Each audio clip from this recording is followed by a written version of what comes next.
യേശുവിൽ പ്രിയപ്പെട്ടവരെ, ചിലരൊക്കെ സംസാരിച്ച് കഴിയുമ്പോൾ മറ്റുള്ളവർ അതിനെക്കുറിച്ച് കമൻറ്റ് പറയാറുണ്ട്, എന്തൊരു തള്ളലാണ് എന്ന്. ഉള്ളതിനേക്കാൾ കൂടുതൽ കാര്യങ്ങൾ താൻ ചെയ്തു, തനിക്കുണ്ട് എന്നൊക്കെ പറയുമ്പോഴാണ് മറ്റുള്ളവർ അങ്ങനെ പ്രതികരിക്കാറുള്ളത്. അത് ഒരു തരത്തിൽ ഒരഹങ്കാര ചിന്ത കൂടിയാണ്.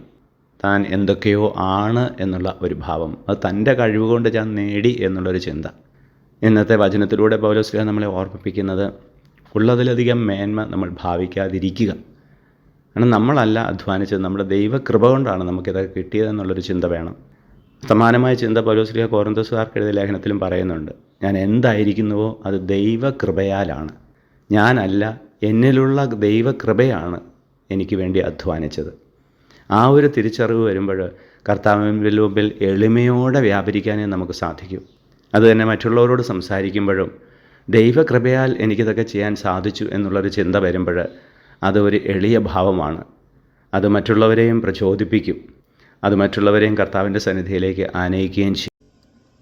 നമ്മുടെ കർത്താവ് യേശു മിശിഹായുടെ കൃപയും പിതാവായ ദൈവത്തിൻ്റെ സ്നേഹവും പരിശുദ്ധാത്മാവിൻ്റെ സഹവാസവും നാം എല്ലാവരോടും കൂടി ഉണ്ടായിരിക്കട്ടെ, ഇപ്പോഴും എപ്പോഴും എന്നേക്കും.